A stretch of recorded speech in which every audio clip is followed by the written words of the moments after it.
Usa ka makasaysayanon nga panghitabo alang sa lalawigan sa Sugbo ang paghurar sa mga opisyalis ni ini nga midaog ubos sa One Cebu nga partido ug inaugurasyon ni Gobernador Gwendolyn Garcia. Ang maong mass oath-taking kaniadtong Martes, Hunyo 28, nakita nga ang One Cebu usa ka labing dominanteng politikanhong puwersa dinhi sa Sugbo. Ang okasyon nahimo pang labawng mapasigarbuhon tungod kay gitambungan kini nila ni President-elect Ferdinand Bongbong Marcos Jr. ug Vice President-elect Inday Sara Duterte didto sa Grand Ballroom sa Marco Polo Plaza, Cebu. Si Gobernador Garcia kinsa mosilbi sa iyang ikalima nga termino mihurar atubangan ni Sandigan Bayan Associate Justice Geraldine Faith Icong. Human hatagi sa mga Sugboanon og bag-ong mandato ni adtong miaging piniliay pinaagi sa makasaysayanong 1.4 milyones ka botos og mayoriya nga 1.1 milyones ka botos. It is always tempting to dwell on the magnitude of that mandate.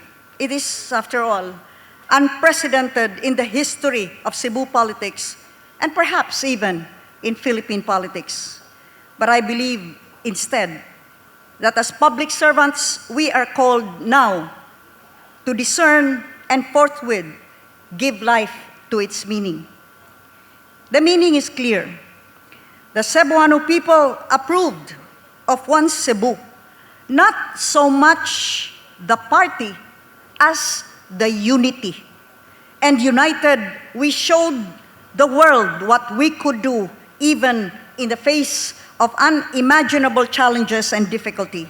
Mihural usab atubangan kang Justice Icong ang 7 ka napiling mga kongresista sa probinsya sa Sugbo nga sila si Kongresista Ria Gullas sa unang distrito, Edsel Galios sa ikaduhang distrito, Pablo John Garcia sa ikatulong distrito, Janice Salimbangon sa ikaupat nga distrito, Duke Frasco sa ikalimang distrito, Daphne Lagun sa ikaunom nga distrito ug Peter John Calderon sa ikapitong distrito. Lakip na sila si Kongresista Emery Uwano Dizon sa Lone District sa Mandawi ug Sunny Lagun sa Ako Bisaya Party List. Silang tanan mga miyembro, kaalyado o mga dumadapig sa One Cebu ug ni Gobernador Garcia. Mipadayag usab sa iyang pasalamat sa liderato sa partido ug sa mga Sugboanon si President-elect Marcos tungod sa ilang pagsalig ug pagsuporta kaniya.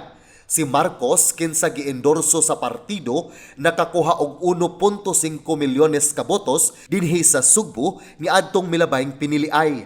Ang kinadak-ang botos nga iyang nakuha gikan sa usa ka lalawigan sa tibuok nasod. The leaders here in Cebu are trusted by your people. And if you are able to align with whoever party or whoever individual comes down and who you believe in, then you can, in fact, deliver that vote. And the only reason anyone can deliver a vote is because the voters trust them.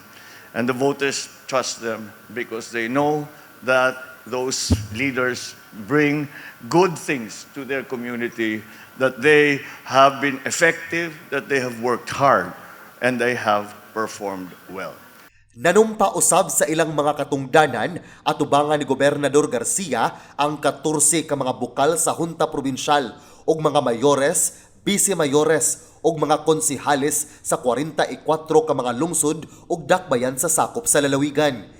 Si Vice President-elect Duterte kinsa misubay sa iyang kagikan dinhi sa Sugbo, mipaabot usab sa iyang pasalamat ngadto sa mga Sugboanon tungod sa iyang 1.7 milyones nga botos nga nakuha dinhi.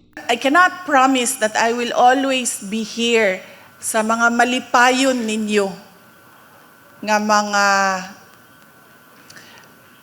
events sa inyong probinsya.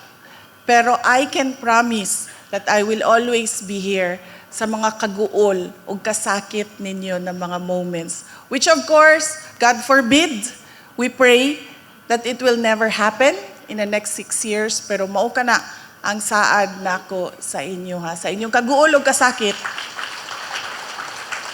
Kauban ninyo ko ang inyong sulugoon o ang inyong igsuon nga si Inday Sara. Ang Secretary General sa partido ug Deputy Speaker Pablo Jan Garcia mipadayag sa iyang garbo ug kalipay nga nagsud-ong sa lawak na karon misugwak sa mga miyembro ug kaalyado sa partido. Sukwahi kini sa mga panghitabo 15 ka tuig na ang nakalabay. Diin susamang lawak natukod ang partido nga adunay jutay nga kaalyado nga mga kongresista ug mayores. Kinsa mibabag usab sa hulgang buak-buakon ang Sugbo ngadto sa upat ka gagmayng lalawigan. 15 years ago, in this very same room, we founded One Cebu as a new party, born out of our people's desire to unite the province of Cebu amidst threats to dismember it into 4 provinces. With just a few congressmen and a handful of local officials in the province of Cebu, we proclaimed a party dedicated to keeping Cebu one, to the principle of greater local autonomy and the greater development of this great province of Cebu. Ang maong kalihukan gitambungan usab sa mga mayor sa Tri-Cities nga sila si Mayor Michael Rama sa Cebu City, Mayor Ahong Chan sa Lapu-Lapu City ug Mayor Jonas Cortez sa Mandaue. Miduyog usab sa kalipay sa partido ang mga opisyales ug personalidad nga gikan sa kauluhan uban sa taho ni Juanes Arong. Kini si John Fredson Granada, Balita sa Sugbo.